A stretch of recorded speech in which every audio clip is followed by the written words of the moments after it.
One of the biggest things that I've kind of seen, I think was kind of noticeable, is the Drop the I Word campaign. And, you know, sometimes I think how we use words, you know, illegal versus undocumented, it can and does have a negative effect. You say, you know, you're illegal, you know, all these illegal immigrants should get out of here.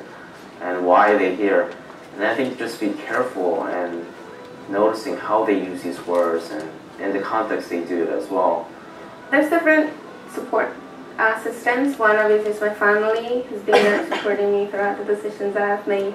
Other, it's the group that I'm involved with. The name is the New York State Youth Leadership Council. So it's an undocumented youth-led organization. When I found out about them, I had graduated from high school, so I was kind of lost. I didn't know where to go. And I ended up meeting many of the members at the time, and they were also undocumented like I am. Don't use the opportunity you have, because your parents sacrifice a lot. Like my parents sacrificed a lot to come here. And if you just drop out of high school or do bad in high school, you're just wasting like a giant opportunity that you wouldn't have had back in your other country.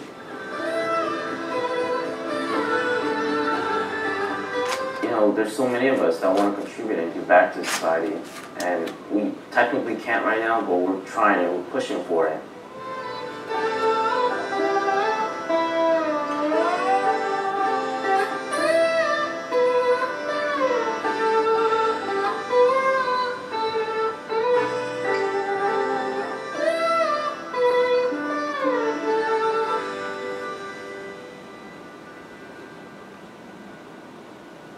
Here in New York, under this program, we can also receive driver's license, which is great news. But at the end of the road, there is still one problem. We are still undocumented. We still don't have a legal status.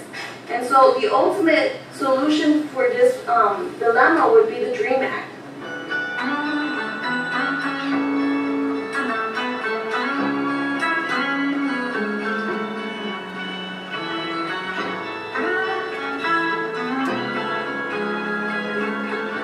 I think another misconception that needs to be addressed is that even a lot of senators that are in favor of the DREAM Act, the Development Relief Education for Alien Minors Act, is that the parents are the criminals. This is always brought up even by senators that, according to them, support the DREAM Act. And so it's believed that the criminals are the parents. But as I've always defended my parents, saying my parents are not criminals because survival is not a crime.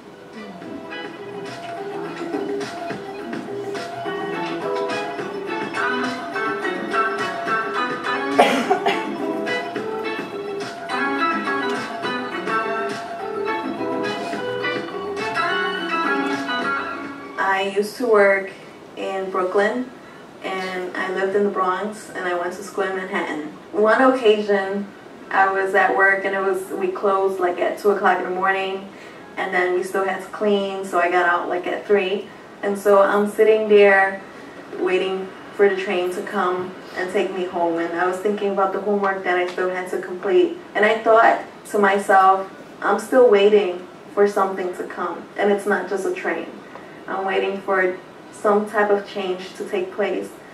And so I sat there and I tried not to cry because I thought about all of those things, but at the same time you need to start thinking about the positive things as well. To think that at the end it's all going to be worth it, not only in my life but in the life of so many undocumented students as well, who very much deserve to experience that change.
Learn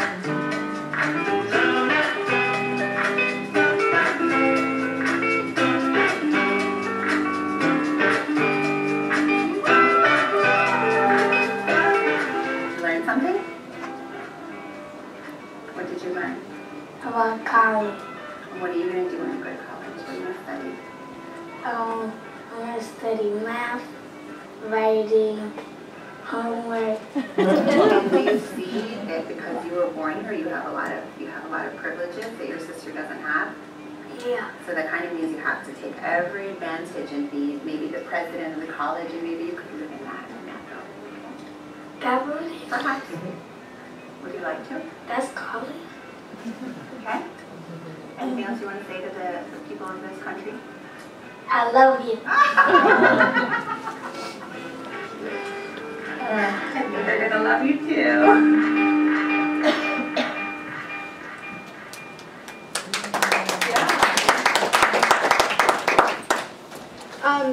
So the woman that you saw in the reenactment with the iPad, that is Tatiana Klein, who directed this film. She's lovely. Just as a person. Other undocumented immigrants. When I tell, for example, co-workers who are undocumented as well. Okay. So we have a couple of minutes, and unfortunately she couldn't be here. She is traveling at present time, but she was really generous to share this film with us, which we really, really appreciate. But we could spend that time having a conversation about thoughts that we have in reaction to the film, how this connects to our work, questions that it raised, or even new things that we learned. I mean, I learned some new information there. I really appreciated that line where she said, "Survival is not a crime." That really resonated with me. So, yes, It's Eric. like a personal thing. I graduated from. Can you speak a little louder, please? It's cold. Sorry. So stand. I graduated from John Jay College, and I was friends with. I have very good friends. My best friend now, and we went to school 3 years, 4 years, and the year that we graduated, I found out he was undocumented. And he told me that while we were getting financial aid, he had to pay for school cash. He didn't get any scholarships, and he was having a hard time. And he graduated in 2004, I believe it was. And it was uphill battle for him. 9 years, still couldn't get anything. And finally, year 2, he was able to get his papers moving, and I actually sponsored him. And he's a permanent resident now, and he's working in Connecticut. And we don't realize how tough they have it. And you have somebody next to you, you don't know they are. Like, I was shocked when he called me. I think the thing for me that's been interesting throughout this process, so I taught in Sunset Park for 6 years, which I also grew up in Sunset Park. And when I grew up there, it was very Puerto Rican, very Dominican, so mostly people who had documentation. And over the years, it's really transitioned, so it's more Central American, South American population. And what I think is really interesting when people talk about the Dreamers is we talk a lot about the kids, right? Which, yeah, that's our focus. But the parents also are really impacted by their status, and their ability to feel like they can participate in school functions is really hindered by their status, right? So I had a mom who, really lovely, you would call, she would always answer the phone, she would always call me at home, want feedback, how's my kid doing, but would never feel comfortable coming to parent-teacher meetings, right? And when you talk to teachers in the past, they were like, well, this parent obviously doesn't care, but there was much more of a pressing issue or fear inhibiting her ability to participate, right? So that's something that we need to think about too when we're encountering parents is, why is it that they're not here? Are they really not here because they don't care, or are they not sure that this is a safe space, right? So we think a lot about our peers and our classmates, but also as teachers we should think about the impact this has on parents and their ability to feel welcomed in our environments. Any other questions, comments? Yes, Margaret. Can you please speak a little louder? Yeah. Also, I think it's the language barrier, because I know a lot of parents I know in the neighborhood, they don't go to the parents-teacher meeting because they don't speak English. And that's one reason too. Yeah, I mean, that also plays into it, but a lot, you know, I was teaching in a predominantly Latino community with predominantly Latino teachers, so there are layers, right? It's like the onion from Shrek, right? There's all these. There are layers, yeah. But that is something to keep in mind. Yeah. Cindy. I think that's why, as administrators, mental health providers, policymakers, we have to be mindful about those types of things, because while language could be a barrier, there's also the social-emotional aspect of why a parent might not want to walk into a building. I was a school social worker for 9 years, and I would personally contact the parents that I knew. And, you know, I would know from the children, I would say, you know, I look forward to seeing you. So what are things that we could do while not keeping, you know, they're human beings, and we want to make sure that they have their dignity in working with the families and the children. So we could think of strategies and how we could really help them become part of the community, whether that's high school, elementary, college. And then it's a question of what is the community? Is this community the school, or is the community the people who are sending the children to the school? And what is it that the school is doing to make sure that they're responsive to that community? So the language is a barrier only when the school refuses to acknowledge who the community is.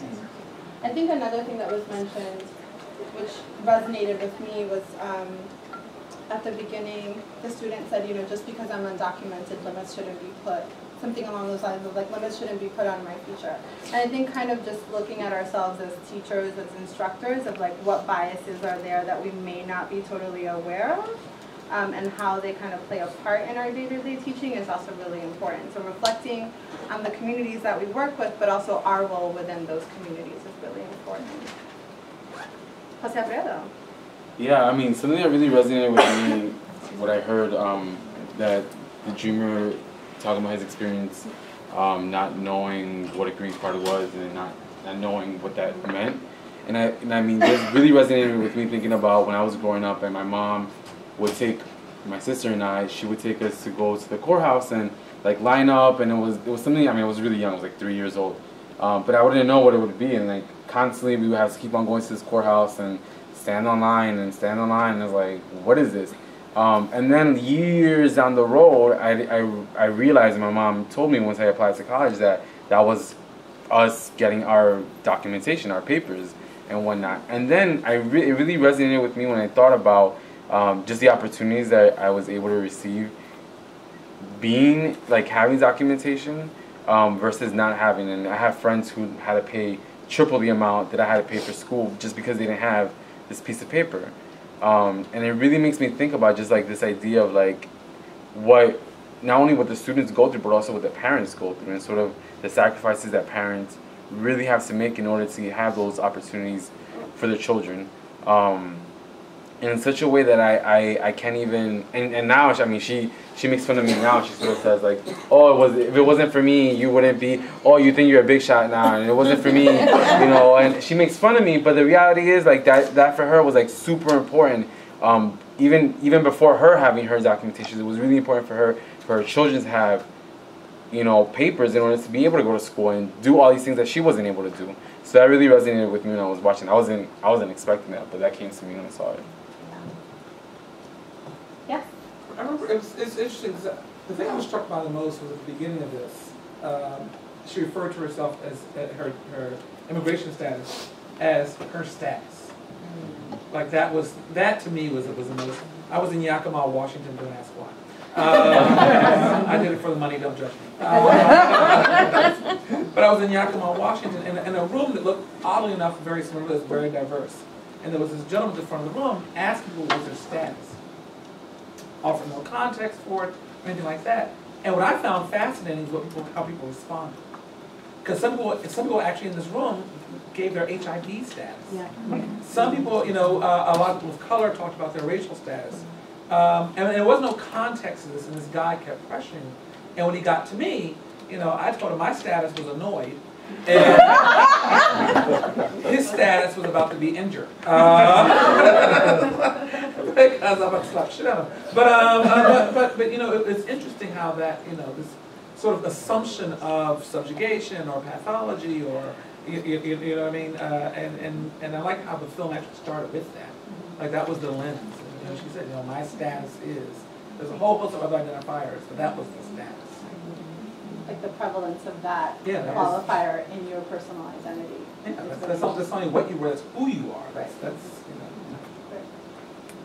Yeah, it's kind of like how if you walk down the street, people are already assessing you based on what you look like, regardless of how you see yourself. Right. So, yes.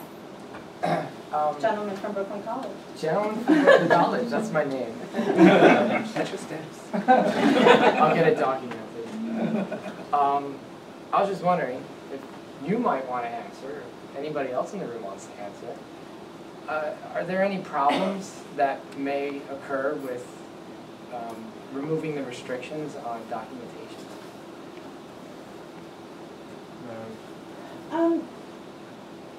So I'll go because I'm standing here. That's a really uncomfortable question. But I think that's an uncomfortable question because I think no. But this is what I'm going to say in regards to that. I think that I see my roles. I think that I see myself as a dual person, right? I see myself as a political person, and then I see myself as an educator. And my role as an educator isn't to think about that, right? My role as an educator or as a classroom teacher is to think about what's most beneficial to my students. Ultimately, right? The thing that helps them get by the day-to-day, the things that help their parents be able to support them. You know, and then on the other part of it, like I'm an immigrant myself. I was just really it was really funny. Somebody had asked somebody a question about like the royal baby. Like the royal baby is so lucky, and it's like he's not that lucky. It's just a baby. It doesn't decide where it's born, right? Like I had the fortune of being born to a family that had opportunities, that had access to a visa, to a green card, and all these other things. So for me, documentation is a little relevant in terms of like what the negative effect could be.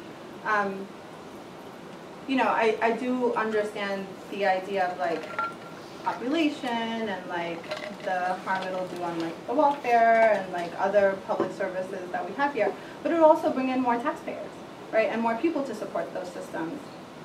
So it's a win. I mean, like I don't really see it as a negative if we're thinking of it that way, right? Because we spend so much money abroad, we might as well invest some of that money here. Does that answer your question, or am I? It's almost as if teachers are taking the Hippocratic oath.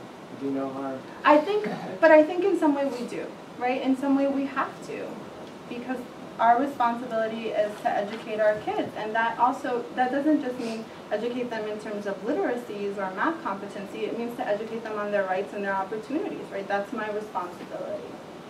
You know, civics used to be a course that we taught. Now it isn't anymore. So that's something that we have to incorporate into our everyday teaching, right? We teach kids how to go to rallies. Today there was a rally, a march across the Brooklyn Bridge for charter schools. That is a teaching of a right. So we also have the responsibility to teach kids about other civic rights that they have. Which is weird, because I didn't make this movie. But any other thoughts or questions? Thank you so much for accommodating to the channel. Okay, so now we'll move on to our third and final talk. He stepped out. Maybe we'll go get back. Yeah, I mean, if folks want to replenish yourselves and grab some snacks while we wait for our guests to come back. I'm sorry.